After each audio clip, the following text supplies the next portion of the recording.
A very sweet good morning all of you. How are you? I hope you all are fine. Students, I hope आप सब घर पे अच्छे से practice कर रहे होंगे पी ब्लॉक एलिमेंट की. ठीक है, डिफरेंट डिफरेंट क्वेश्चंस की प्रैक्टिस कर रहे होंगे जो हम रिवाइज कर रहे हैं. ठीक है, तो स्टूडेंट्स आज जो हम डिस्कस करने वाले हैं वो ग्रुप नंबर 15 की केमिकल प्रॉपर्टीज को डिस्कस करेंगे. ठीक है, आज हम क्या डिस्कस करेंगे? Chemical properties.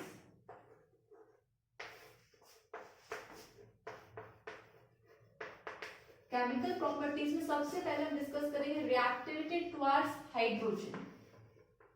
रिएक्टिविटी टुवर्ड्स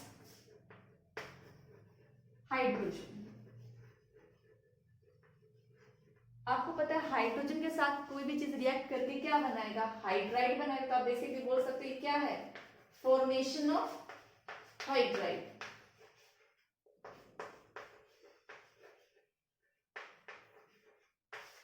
ठीक है, तो देखो भाई नाइट्रोजन था, नाइट्रोजन हाइड्रोजन के साथ रिएक्ट करके क्या बनाएगा?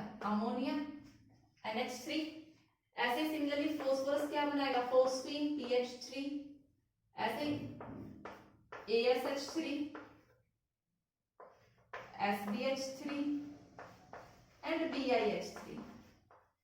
ये क्या बनाएंगे? बेसिकली सारे क्या है? Hydrides of group number 15. जिसमें मैं अमोनिया की बात करूं तो इसकी क्या होती है? पंजेंट स्मेल होती है, मतलब बहुत तीखी स्मेल होती है. Pungent smell, pungent smell. वहीं पे मैं अगर फोस्फीन की बात करूं तो फोस्फीन की होती है rotten fish smell. Rotten fish smell. ठीक है, और अगर मैं इन तीनों की बात करूं तो इनकी होती है ऑफेंसिव स्मेल. तो स्मेल के बेसिस पे हम इनको आइडेंटिफाई कर सकते हैं. ठीक है, अब देखो डाउन द ग्रुप अगर मैं बात करूं स्टेबिलिटी ऑफ हाइड्राइड्स की. ठीक है, अब हम किसकी बात कर रहे हैं? Stability of hydride means down the group means ऊपर से नीचे आने के लिए. Stability of hydride, stability of hydride क्या होगी ये आप सोच के बताओ.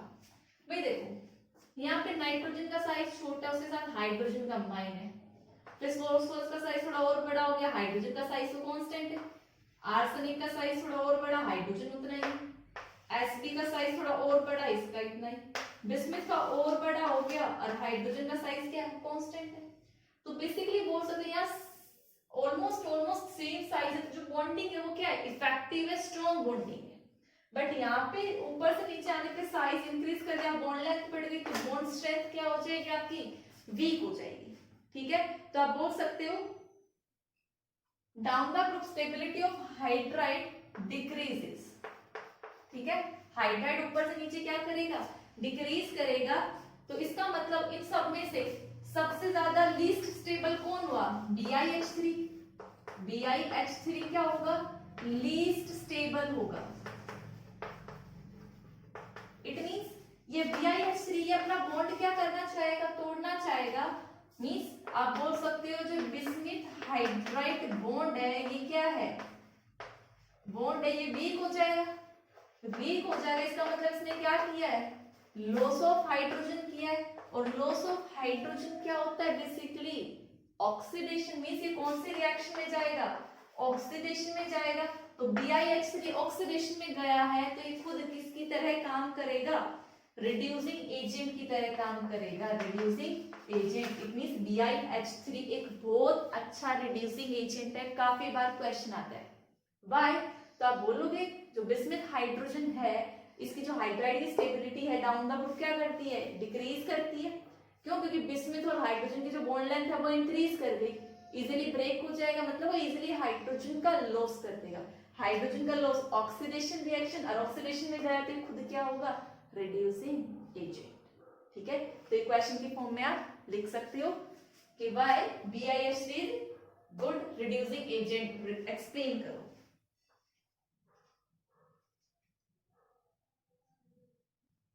Now students अब अगर मैं इनके स्ट्रक्चर्स की बात करूं हाइड्राइड्स की, तो पहले मैं उनकी हाइब्रिडाइजेशन चेक कर लूं, ठीक है। तो हाइब्रिडाइजेशन के लिए मैंने एक एग्जांपल ले लिया NH3, भी मेरे को इसकी हाइब्रिडाइजेशन निकालनी है, H निकालना है।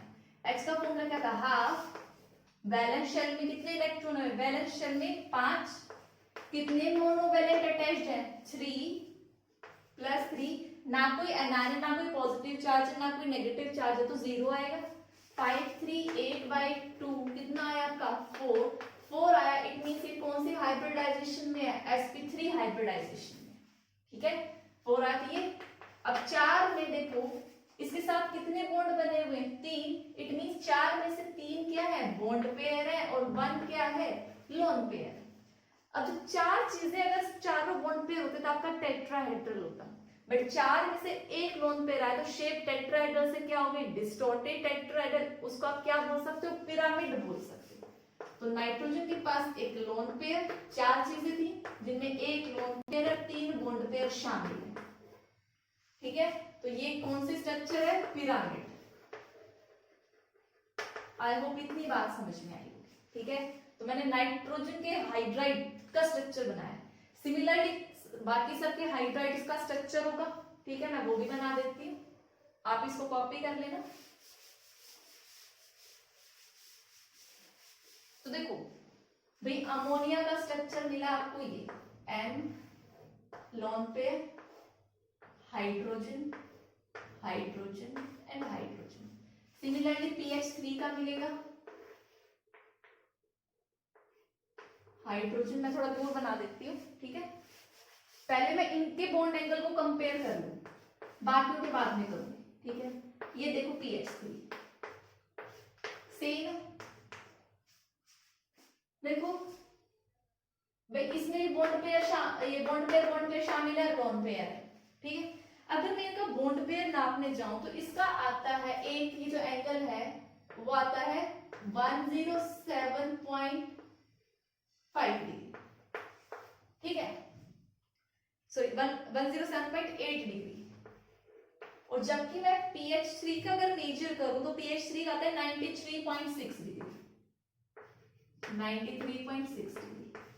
तो देखो क्या हुआ है, डिक्रीज इन एंगल हुआ है। अगर मैं इन चीज दोनों का एक्सप्लेन करते तो बाकियों का अपने आप एक्सप्लेन हो जाएगा। तो देखो भाई यहाँ पे चेक करो, यहाँ पे लोन पेयर है और इसमें बॉन्ड पेयर शामिल है, 2 इलेक्ट्रॉन शामिल है हर एक में। बट आप बोल सकते हो यहाँ पे नाइट्रोजन इज, यहाँ पे क्या है, nitrogen is more electronegative than phosphorus. Nitrogen की जब इलेक्ट्रोनेगेटिविटी ज्यादा है तो जरा बताओ ये जो बॉन्ड पेयर है ये किसकी तरफ होंगे, नाइट्रोजन की तरफ होंगे। इतनी बात समझ में आती है, ठीक है। तो देखो मैं इसके ये जो लोन बॉन्ड पेयर है मैं नाइट्रोजन की तरफ बना रही हूँ, ठीक है। मींस ये क्लोज टू नाइट्रोजन होंगे। रीजन क्या है, because nitrogen is more electronegative. जबकि मैं फास्फोरस की बात करूं तो फास्फोरस की उसके कंपैरिजन में क्या है, कम। तो लोन पेयर से थोड़ा सा भी दूर रहेंगे। इतनी बात समझ में आई। अब देखो, अब ये बॉन्ड पेयर पास पास आ गए, पास पास आ गए तो भाई एक रिपल्शन तो ये लग रहा है। ये कौन सा रिपल्शन है, ये bond pair lone pair repulsion है। और एक देखो इलेक्ट्रॉन सारे इधर पास में आ गए तो यहाँ कौन सा रिपल्शन लगेगा, बॉन्ड पेयर रिपल्शन लगेगा या नहीं। ये चाहेगा कि मैं इधर आऊं तो देखो बॉन्ड एंगल तो इनके बीच का है, ये इनको करेगा तो ये पास आए, लेकिन ये पास आए तो यहाँ भी इलेक्ट्रॉन पास, ये रिपेल कर देगा, वापस से क्या कर देगा, दूर कर देगा। इट मींस बॉन्ड एंगल बढ़ गया। यहाँ पे देखो काम तो वही है, यहाँ पर भी lone pair bond pair repulsion है, लेकिन यहाँ पे जो बॉन्ड पेयर रिपल्शन है इसके बॉन्ड पेयर रिपल्शन से क्या है, कम है।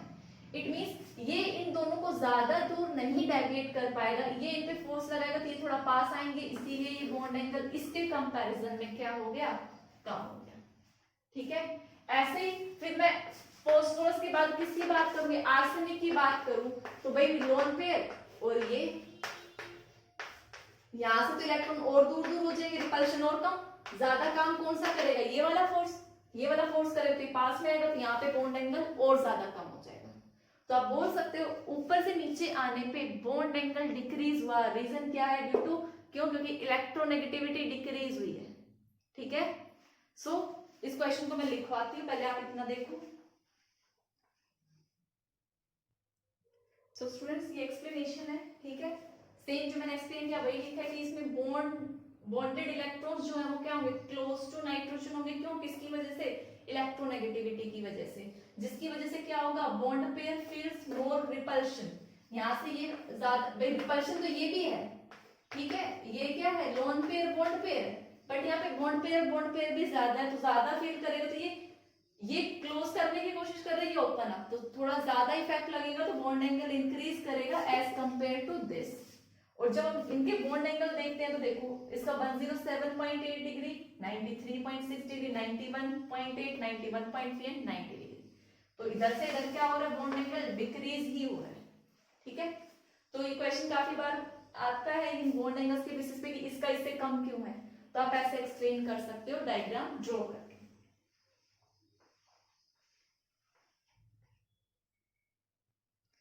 स्टूडेंट्स नेक्स्ट है बॉइलिंग पॉइंट। ठीक है, देखो एक सेकंड, ठीक है, बॉइलिंग पॉइंट का ट्रेंड मैं आपको पहले बता चुकी हूँ। बेसिकली बॉइलिंग पॉइंट किसके ऊपर डिपेंड करता है? फोर्स ऑफ अट्रैक्शन पे, वंडरवाल फोर्सेस ऑफ अट्रैक्शन पे। और वंडरवाल फोर्सेस ऑफ अट्रैक्शन कैसे इंक्रीज होती है? With increase of mass. Means जब आप ऊपर से नीचे आओगे तो क्या होगा? वंडरवाल फोर्स ऑफ अट्रैक्शन क्या होगा? इंक्रीज होगा। क्यों होगा? क्योंकि ऊपर से नीचे आने पे मोलिक्यूलर मास, जो मास है वो क्या कर रहा है? इंक्रीज। मोलिक्यूलर मास इंक्रीज हो रहा है, van der Waals force of attraction increase, it means आपका बॉइलिंग पॉइंट भी क्या होगा? इंक्रीज। तो देखो अगर मैं पॉजिटिव से चेक करूं तो 185 है, फिर 210 है, फिर 254 है, फिर 290 है, भाई इंक्रीज कर रहा है यहां से यहां तक। तो क्या हो रहा है? हमारा ट्रेंड काम कर रहा है, बॉइलिंग पॉइंट इंक्रीज कर रहा है। बट ये जो है ये exceptional behaviour, exceptional, accept this. अब भाई इसमें कुछ तो गड़बड़ हुई होगी जिसकी वजह से इसका बॉइलिंग पॉइंट कम ना होके ज्यादा हो गया। और वो उस गड़बड़ को आप बहुत अच्छे से जानते हो, नाइट्रोजन और हाइड्रोजन है तो क्या आएगी? हाइड्रोजन बॉन्डिंग आएगी। इसका अनएक्सपेक्टेड बिहेवियर किसकी वजह से है? ये है due to the presence of hydrogen bonding. Hydrogen bonding की वजह से भाई एक अमोनिया है, नाइट्रोजन, ये हाइड्रोजन, हाइड्रोजन, हाइड्रोजन, फिर दूसरा अमोनिया है, हाइड्रोजन, हाइड्रोजन, हाइड्रोजन, इसके नाइट्रोजन इसके हाइड्रोजन के बीच में क्या है? हाइड्रोजन बॉन्डिंग प्रेजेंट है, जिससे इनको अलग करना थोड़ा डिफिकल्ट होगा। तो बॉइलिंग, ज्यादा टेम्परेचर अप्लाई करना पड़ेगा, तो बॉइलिंग पॉइंट क्या होगा? ज्यादा होगा। तो ये एक्सेप्शन बिहेवियर था। तो ट्रेंड तो होना चाहिए था, एक्सपेक्टेड ट्रेंड क्या होना चाहिए था? एक्सपेक्टेड तो हम देख रहे थे भी ऊपर से नीचे मास आ रहा है तो बॉइलिंग पॉइंट इंक्रीज होना चाहिए। तो NH3 का सबसे कम, फिर PH3, फिर आपका ASH3, फिर SBH3 एंड देन BiH3। ये एक्सपेक्टेड था, ठीक है, बट एक्चुअल में क्या है? NH3 का बॉइलिंग यहां पहुंच जाता है। रीजन सिर्फ क्या है? हाइड्रोजन बॉन्डिंग की वजह से। तो सबसे कम किसका आएगा? आपका PH3, देन ASH3, फिर आपका आएगा अमोनिया, फिर SBH3 एंड देन BiH3। इन दोनों का बॉइलिंग पॉइंट ज्यादा क्यों है? क्योंकि वंडरवाल फोर्सेस ज्यादा है। इसका ज्यादा क्यों हुआ? हाइड्रोजन बॉन्डिंग की वजह से हुआ। ठीक है, तो ये क्वेश्चन भी पूछ लिया जाता है, भाई ammonia has high boiling point as compare to phosphine. तो रीजन है क्या? इसमें हाइड्रोजन बॉन्डिंग प्रेजेंट है।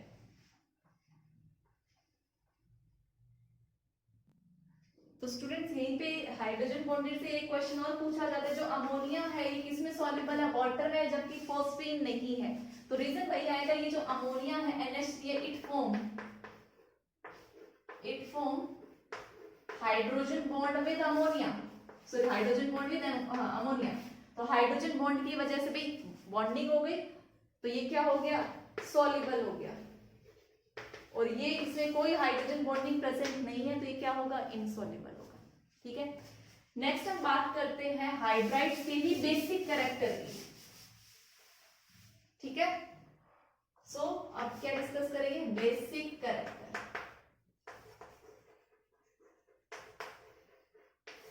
ठीक है, किसका, NH3 का, PH3 का, ठीक है। NH3, PH3, ASH3, SBH3 and BiH3। भाई इनका बेसिक कैरेक्टर किसकी वजह से है, due to the presence of lone pair की वजह से है, ठीक है। बेसिक कैरेक्टर क्या तो वाटर में डिसॉल्व करने पे OH नेगेटिव है, या फिर जो किसी को कितना अच्छा लोन पेयर डोनेट कर सकता है। तो यहाँ पे तो OH का तो कंसेप्ट है नहीं, बेसिक कैरेक्टर लोन पेयर का है। तो हम देखेंगे किसके ऊपर इलेक्ट्रॉन डेंसिटी ज्यादा है, जिसपे इलेक्ट्रॉन डेंसिटी ज्यादा तो बेसिक कैरेक्टर क्या होगा उतना ही ज्यादा। तो देखो इलेक्ट्रॉन डेंसिटी क्या है भाई, ये नाइट्रोजन का छोटा एंड अमोनिया है, छोटा साइज होगा क्योंकि नाइट्रोजन है, इसके ऊपर एक लोन पेयर। फोस्फिन का साइज थोड़ा बड़ा हो गया है तो वही लोन पेयर, फिर इसका साइज और बड़ा लोन पेयर, नीचे जाते जाओगे तो लोन पेयर क्या होता जाएगा, मतलब साइज इंक्रीज करेगा, लोन पेयर एक ही रहना है। तो आप क्या बोल सकते हो कि जो डाउन का ग्रुप है, डाउन का ग्रुप साइज क्या कर रहा है आपका, इंक्रीज कर रहा है। साइज इंक्रीज होने से इलेक्ट्रॉन डेंसिटी क्या कर रही है, इलेक्ट्रॉन डेंसिटी क्या कर रही है, डिक्रीज कर रही है। भी पहले एक लोन पेयर इतनी जगह में था, डेंसिटी ज्यादा थी, अब ये इलेक्ट्रॉन यहाँ पे कहीं पर भी मिल सकता है, एरिया बढ़ गया तो इलेक्ट्रॉन डेंसिटी मिलने की जो प्रोबेबिलिटी थी वो कम हो गई, तो इलेक्ट्रॉन डेंसिटी क्या कर गई, डिक्रीज कर गई, ठीक है। इलेक्ट्रॉन डेंसिटी डिक्रीज कर गई तो आपका बेसिक कैरेक्टर भी क्या कर गया, डिक्रीज कर गया, ठीक है। बेसिक कैरेक्टर भी डिक्रीज कर गया, इट मींस अमोनिया सबसे अच्छा बेसिक, फिर ये down the group basic character increases, sorry decreases, ठीक है, बेसिक स्ट्रेंथ डिक्रीजेस। तो आप लिख सकते हो ये।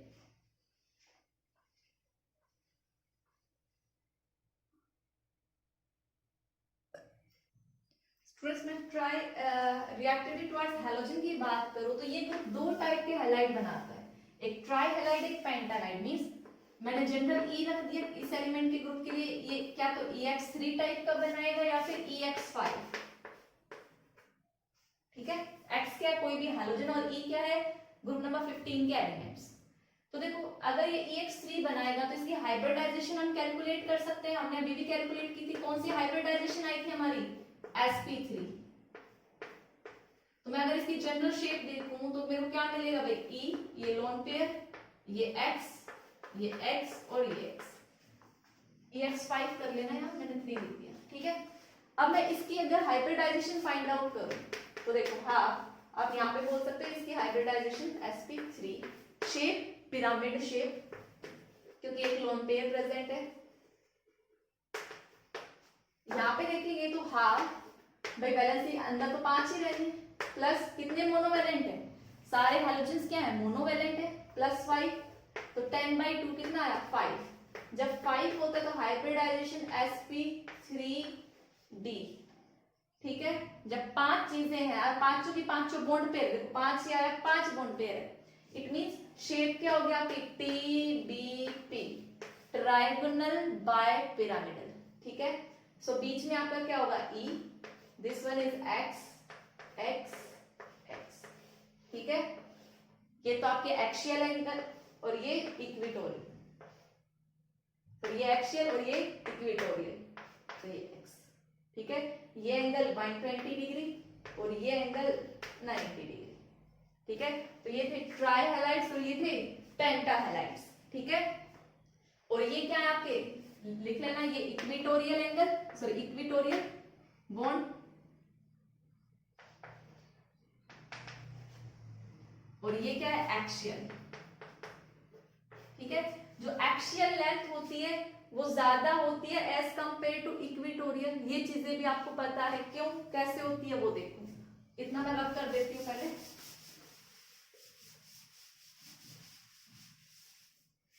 मैंने कहा जो एक्सियल बॉन्ड है, ये E मान लो, एक्सियल ये वाले ये लंबे होते हैं एज कंपेयर टू इक्वेटोरियल वाले, मैंने बनाया भी कुछ इसी तरीके से, ठीक है, तो आप क्या बोलोगे कि भाई ये जो एक्सियल है, एक्सियल वाला जो कंसेप्ट है, ये इसमें एंगल कितना होता है, 90 डिग्री होता है। और ये जो इक्वेटोरियल वाला है, ये तीनों बॉन्ड, इक्वेटोरियल में एंगल कितना होता है, 120 डिग्री। ठीक है, तो देखो 90 डिग्री है, जब एंगल ये कम है तो ये क्या फील करेगा भाई, रिपल्शन। देखो बॉन्ड पेयर तो यहाँ पर भी शामिल है, हर जगह क्या है, bond pair, bond pair. In bond pair के बीच में 120 डिग्री का एंगल और इसके बीच में 90 डिग्री, तो यहाँ पे क्या होगा, रिपल्शन क्या होगा, ज्यादा होगा। तो आप बोल सकते हो कि ये जो 90 डिग्री की वजह से क्या होगा, रिपल्शन होगा, मोर रिपल्शन। और मोर रिपल्शन होगा इनके बीच में, तो ये दूर भागेंगे तो बॉन्ड लेंथ क्या करेगी, इसकी इंक्रीज करेगी। इट मींस एक्सियल क्या होते हैं, लोंगर होते हैं। और ये शॉर्ट क्यों होंगे, क्योंकि यहाँ पे बॉन्ड एंगल ज्यादा है, ज्यादा रिपल्शन नहीं है, तो as compare to axial these are shorter. तो ये था इनकी बॉन्ड लेंथ के बारे में।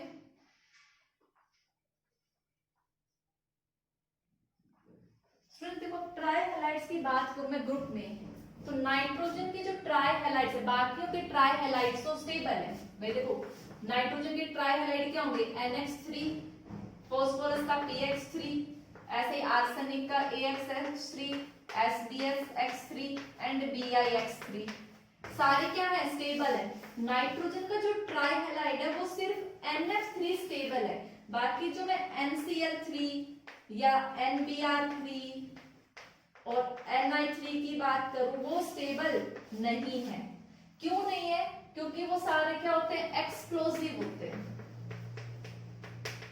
ठीक है, अब बात करें भी NF3 स्टेबल है तो वो क्यों है। देखो इसके तो सारे हैलाइड्स है, फ्लोरीनो, क्लोरीनो, ब्रोमीनो, आयोडीनो, सबके स्टेबल है।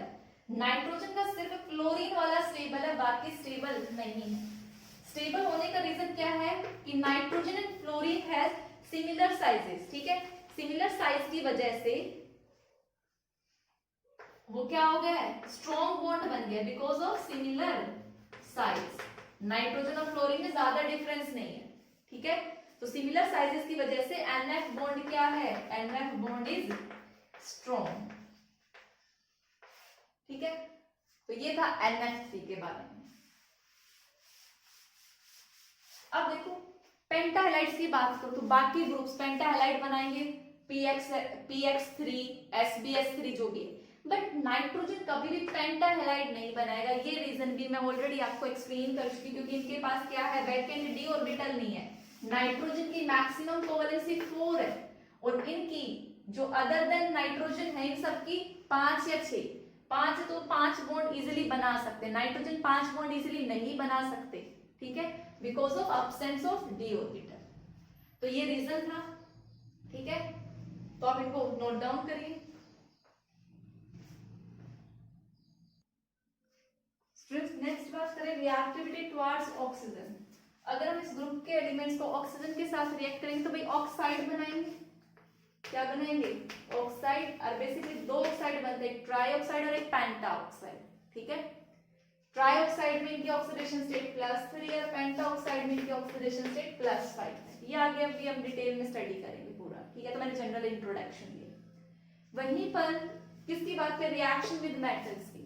तो अगर आप नाइट्रोजन के साथ रिएक्ट कराओगे तो नाइट्राइड बनाएंगे, फॉस्फोरस के साथ रिएक्ट करो तो फॉस्फाइड बनाएंगे, आर्सेनिक के साथ रिएक्ट कराओगे आर्सेनाइड बनाएंगे, लाइक दिस। कैल्शियम को आपने नाइट्रोजन के साथ रिएक्ट कराया Ca3N2। ठीक है, Ca3N2 बना। इसको अगर आप फर्दर वाटर में डिसॉल्व करते हो ना तो ये अमोनिया गैस रिलीज करता है। ये क्या है, कैल्शियम नाइट्राइड। कैल्शियम को फास्फोरस के साथ रिएक्ट कराओगे तो क्या बनेगा, कैल्शियम फॉस्फाइड। ठीक है, तो स्टूडेंट्स ये थी कुछ general chemical properties of group number 15। ठीक है, कल हम डिस्कस करेंगे एनोमलस बिहेवियर ऑफ नाइट्रोजन से। ठीक है, और फिर उसके कुछ कंपाउंड्स देखेंगे इस ग्रुप के। तो स्टूडेंट्स आपको बस क्वेश्चन प्रैक्टिस करनी है मेरे साथ साथ, चैप्टर बहुत अच्छे से कवर होगा। ठीक है, साथ साथ एनसीईआरटी क्वेश्चंस आपको चेक करने और ये डेली जो मैं पढ़ा रही हूँ ये काम करना है। ठीक है, तो पढ़ते रहिए। आज के लिए इतना ही। Thank you and have a nice day.